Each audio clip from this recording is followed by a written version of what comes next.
Ekspresi inspirasiku, seperti yang Fatin janjikan tadi, 10.30 pagi kita bersama dengan yang berbahagia Datuk Dr. Misrin Radin, Pengarah Jabatan Pendidikan Negeri Sabah yang sudah pun bersama dengan kita di Konti Sabah FM ini untuk kita bercerita berkenaan dengan pengoperasian pembukaan sekolah bagi Negeri Sabah. Ekspresi Sembang Ekspresi. Baik Datuk, selamat pagi Datuk. Apa khabar? Selamat pagi, khabar baik. Sihat hari ini ya?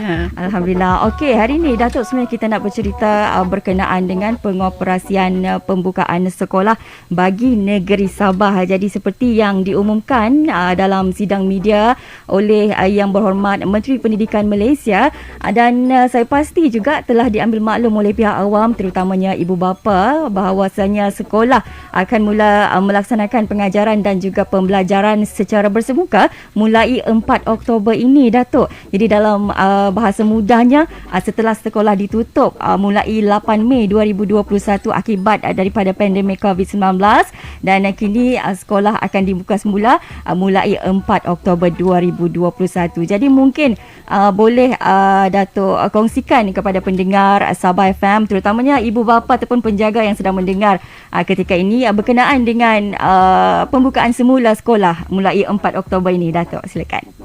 Ya, terima kasih DJ Fatin. Pertama saya ingin mengucapkan terima kasih kepada RTM sebab memberi peluang kepada Jabatan Pendidikan untuk berkongsi maklumat tentang pembukaan sekolah ini melalui radio yang tentunya ramai pendengar di luar sana. Memang benar seperti yang diumumkan oleh Yang Berhormat Menteri Pendidikan Kanan pada 12 September yang lepas, sekolah akan dibuka semula untuk melaksanakan pengajaran dan pembelajaran secara bersemuka mulai 4 Oktober 2021 bersamaan hari Isnin, iaitu 5 hari dari hari ini. Hari inilah. Namun begitu, pembukaan semula sekolah ini adalah tertakluk kepada fasa dalam Pelan Pemulihan Negara, iaitu fasa 1, fasa 2, fasa 3 dan fasa 4. Setiap fasa tersebut mempunyai kaedah pembukaan sekolah yang berbeza. Dan pada masa ini, Negeri Sabah berada dalam fasa yang kedua dalam Pelan Pemulihan Negara.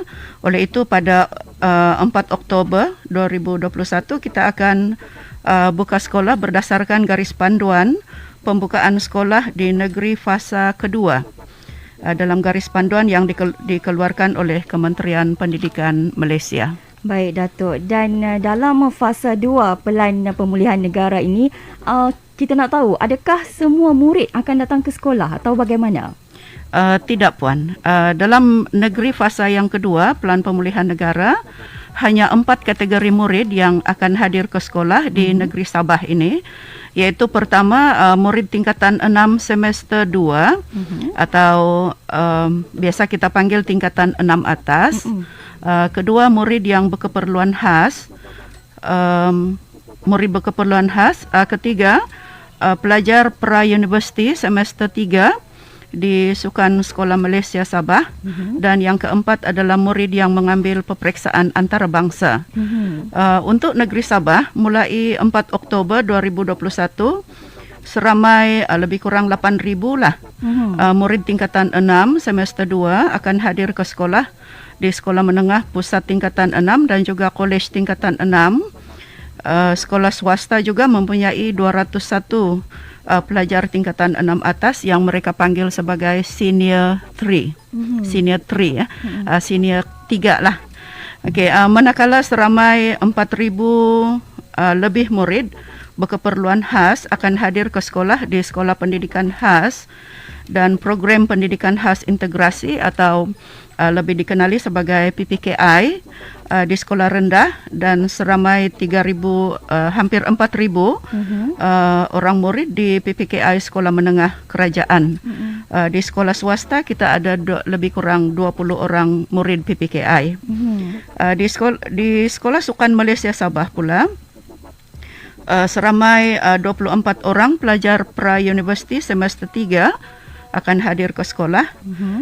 Dan dari sekolah antarabangsa, murid yang mengambil peperiksaan antarabangsa mempunyai 63 murid yang juga akan hadir ke sekolah pada 4 Oktober ini. Kita ada 4 sekolah antarabangsa yang menawarkan peperiksaan antarabangsa, iaitu 2 di Kota Kinabalu dan 2 lagi di Tawau. Jadi pada 4 Oktober 2021 sejumlah lebih kurang hampir 17,000 lah orang murid yang boleh hadir ke sekolah, ya. Angka tersebut lebih kurang dalam 3% sahaja daripada jumlah murid yang ada di negeri Sabah. 3% saja, ya? Ya, yang berdaftar dengan Kementerian Pendidikan Malaysia. Baik. Semua murid datang ke sekolah yang saya sebut tadi, yang dalam 17,000 tu, tanpa penggiliran. Dan guru yang terlibat pula adalah lebih kurang 3,000 orang sahaja. Oh, baik. Jadi kita lihat di situ sebahagian murid yang perlu hadir ke sekolah dalam fasa 2 ni kebanyakannya tinggal di asrama lah, ya kan, Datuk? Jadi bagaimana pula dengan pengoperasian kemasukan murid ke asrama? Ya, mengikut data kami pada sebelum tutup sekolah hari itu pada bulan Mei, seramai lebih kurang hampir 3,000 lah, 2,500 begitu, murid tingkatan 6 semester 2 dan seramai 112 murid berkeperluan khas tinggal di asrama. Sekolah di bawah Kementerian Pendidikan Malaysia, iaitu asrama sekolah kerajaan lah. Kemudian murid-murid asrama ini akan mendaftar masuk di asrama pada 3 Oktober nanti, iaitu bersamaan hari Ahad, sehari sebelum persekolahan bermula. Ya. Baik. Jadi tentu Kementerian Pendidikan Malaysia juga mempunyai ketetapan khas ataupun orang kata sebagai prosedur operasi standard SOP bagi mencegah jangkitan COVID-19 di asrama, ya, Datuk. Ya. Jadi mungkin ibu bapa yang sedang dengar siaran ini mungkin nak tahu juga, mungkin ada sebarang pembaharuan SOP mungkin. Datuk, silakan. Ya, tepat sekali, ya. Kementerian Pendidikan Malaysia melalui dokumen garis panduan pengurusan dan pengoperasian sekolah 3.0 yang dikeluarkan pada 24 September 2021 telah menyenaraikan SOP yang perlu dilaksanakan oleh sekolah sebagai pencegahan berlaku jangkitan COVID-19 di asrama dan juga di sekolah. Antara langkah pencegahan adalah melalui penggunaan kit ujian kendiri, ya. Kementerian Pendidikan Malaysia telah membekalkan sekolah dengan kit ujian kendiri COVID-19 ini. Kit itu telah pun sampai di sekolah, ya. Ujian kendiri COVID-19 kepada murid asrama sepenuhnya, maksudnya untuk tingkatan 6 semester 2 ini, yang murid yang tinggal di asrama SMK Agama, walaupun dia bukan berasrama penuh, tetapi 100% murid di situ tinggal di asrama. Jadi dipanggil murid asrama sepenuhnya. Ujian akan dilaksanakan sebanyak 3 kali, iaitu kali pertama semasa murid kembali ke asrama, iaitu hari pertama lah dia balik ke asrama. Kedua pada hari ke-6 berada di asrama, dan ketiga pada hari ke-14 berada di asrama. Jadi untuk murid yang sepenuhnya tinggal di asrama akan menjalani ujian sebanyak 3 kali, ya. Bagi murid asrama harian pula, asrama harian ni ada yang tinggal di asrama, ada yang balik rumah. Ya. Jadi ujian kendiri COVID-19 ini akan dilaksanakan pada hari pertama sahaja semasa murid kembali ke asrama. Dan ujian kendiri bagi murid asrama harian dijalankan jika murid itu bergejala atau menjadi kontak rapat kepada pesakit COVID-19 semasa berada di asrama ataupun di sekolah.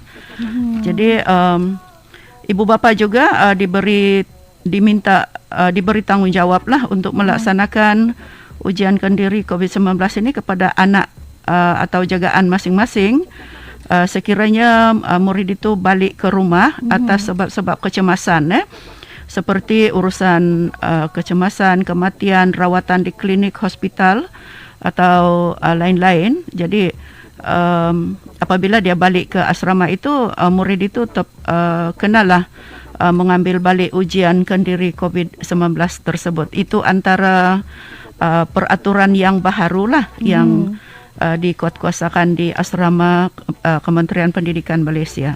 Baik, saya kira ini juga satu tanggungjawab juga kepada ibu bapa ataupun penjaga untuk mengambil berat tentang pelaksanaan ujian kendiri COVID-19 ini kan. Ya. Baik, sebelum kita nak dengar lagu ni, Datuk, kita nak tanya satu lagi soalan. Kalau dalam fasa 2 Pelan Pemulihan Negara ini hanya 4 kategori murid yang hadir ke sekolah. Apa pula berlaku kepada murid prasekolah sampailah ke tingkatan 6 rendah, Doktor? Datuk? Oh ya.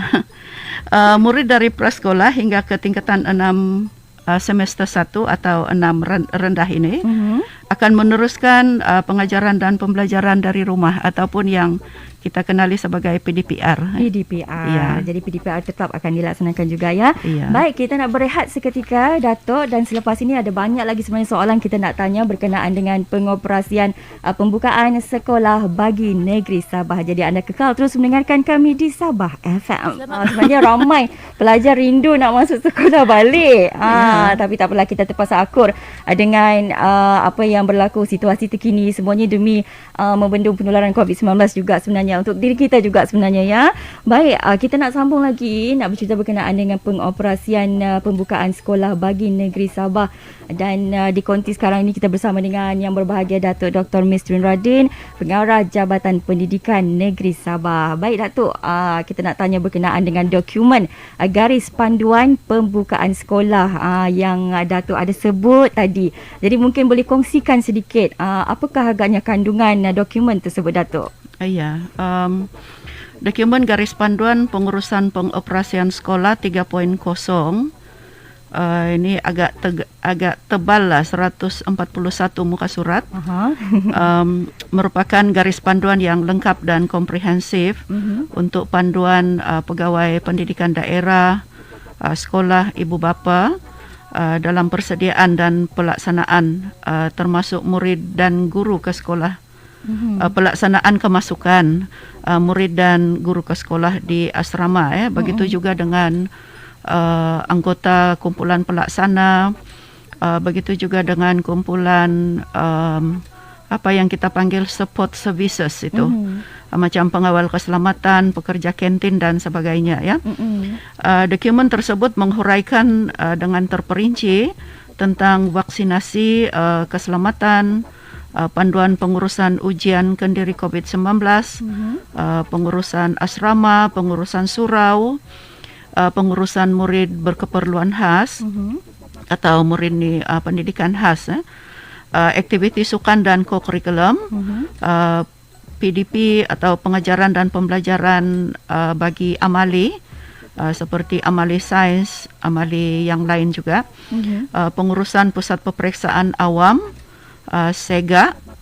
SEGA ni adalah ujian kecergasan murid, dan banyak lagi lah, termasuk juga peranan ibu bapa ada dalam garis panduan itu. Baik, bagaimana agaknya untuk cara untuk kita mendapatkan garis panduan tersebut untuk ibu bapa ataupun sekolah dan juga pemegang taruh yang lain nak dapatkan dokumen tersebut, Datuk? Ya, dokumen tersebut boleh diperolehi di portal rasmi Kementerian Pendidikan Malaysia. Dokumen ini juga telah diedarkan kepada semua pengetua dan guru besar dalam bentuk soft copy ya. Dan kita juga telah mengarahkan PPD dan juga pengetua guru besar ini menyebarkan soft copy itu kepada ibu bapa. Ya. Baik-baik. Dan kita nak tanya, Datuk, apakah akan berlaku sekiranya PPN Negeri Sabah ini beralih dari fasa 2 kepada fasa 3? Adakah sebarang perubahan akan berlaku berkenaan dengan pengoperasian pembukaan sekolah ni, Datuk? Ya, mengikut garis panduan yang kita terima, sekiranya kerajaan mengumumkan peralihan Pelan Pemulihan Negara dari fasa 2 ke fasa 3, dari fasa 3 ke fasa 4 tu kan, Kementerian Pendidikan Malaysia memberi tempoh masa kepada kita, kepada jabatan PPD dan juga kepada sekolah 2 minggu. 2 minggu atau 14 hari lah untuk kita bersedia mengoperasikan kemasukan murid yang seterusnya. Sebab nanti dalam fasa 3 murid tingkatan 5 akan turut hadir ke sekolah, dan bilangan tingkatan 5 kita agak ramai ya. murid yang hadir jadi campur dengan lebih kurang murid tingkatan 5 kita yang berdaftar sekarang adalah dalam 40,000 jumlahnya. 40,000 itu dalam itu baru yang di sekolah kerajaan. Belum termasuk antarabangsa. Belum lagi. Belum lagi sekolah swasta masuk. Jadi guru yang mengajar tingkatan 5 ni pun dalam 7,000 ya. Jadi campur dengan guru dan murid yang hadir dalam fasa kedua. Sebab yang fasa kedua tu akan terus hadir, dia tidak akan berhenti ya. Jadi campur dengan guru dan murid yang hadir dalam fasa 2, jumlah yang akan berada di sekolah akan bertambahlah dalam fasa 3, dan kita perlu memberi panduan berkaitan SOP yang lebih ketat, termasuklah kaedah penggiliran datang ke sekolah dan juga penyuraian murid. Sebab isu yang lepas adalah di sekolah ni murid-murid ikut peraturan itu SOP, tetapi di bus stop di luar sekolah itu tak ikut. Jadi itulah ya semua yang kita perlu selesaikanlah dalam tempoh 2 minggu itu. Kementerian Pendidikan telah menyediakan lebih kurang 5 model penyuraian murid, dan kita akan tengok mana yang sesuai untuk satu-satu sekolah untuk fasa 3. Dan saya juga perlu melaksanakan libat urus dengan pejabat pendidikan daerah, dengan sekolah dan juga ibu bapa. Begitu juga dengan kami yang lepas ni untuk persediaan fasa 2 ni, kami juga telah membuat libat urus dengan student, dengan murid ya. Murid tingkatan 6 dengan support services, dengan ibu bapa dan juga lembaga pengurus sekolah, sebab kami percaya mereka semua boleh membantu kita dalam menguatkuasakan SOP dan juga peraturan-peraturan ya. Nanti dalam 14 hari sebelum selepas pengumuman fasa 3 itu, kita diberi tempoh 14 hari untuk kemasukan ke sekolah untuk fasa 3. Maksudnya katakan hari ini diumumkan peralihan fasa tu. Jadi kita diberi 14 hari mulai hari inilah. Jadi ke hari yang ke-15 tu baru sekolah buka dengan fasa yang ketiga. Jadi kita perlu memberi kefahamanlah apa tindakan kita mengikut garis panduan yang telah diberikan, supaya tidak berlaku penularan COVID-19 di sekolah dengan pertambahan bilangan murid dan juga guru ya. Baik. Dan saya berharap akan diberi lagi lah slot di Sabah FM ini untuk memberi penerangan. Sudah tentu. Kita sentiasa bersama dengan Jabatan Pendidikan. Dan akhir sekali, harapan Datuk untuk pembukaan semula sekolah yang akan dilaksanakan beberapa hari saja lagi ni, Datuk. Iya. Saya berharap agar pembukaan sekolah ini berjalan lancar dengan mematuhi SOP serta garis panduan lah yang garis panduan yang telah untuk kita patuhi. Keselamatan warga sekolah adalah keutamaan kita, dan kita perlu berusaha agar tidak berlaku penularan COVID-19 di sekolah lah ataupun di asrama. Dan semoga anak-anak tingkatan 6 semester 2, murid berkeperluan khas dan pra-universiti semester 3 serta murid peperiksaan antarabangsa yang mengikuti peperiksaan antarabangsa dapat belajar dengan tenang dan selamat secara bersemuka sehingga ke tarikh peperiksaan yang terakhir. Jadi itu harapan saya lah, dan kepada semua murid yang dari 4 kategori ini saya ucapkan selamat kembali ke sekolah. Ya. Baik, terima kasih banyak-banyak di atas masa yang diberikan oleh Pengarah Jabatan Pendidikan Negeri Sabah yang berbahagia, Datuk Dr. Mistrin Radin. InsyaAllah lain masa lain kita akan bersama lagi dengan yang berbahagia, Datuk. Terima kasih, Datuk. Terima kasih. Sembang Ekspresi. Sembang Ekspresi.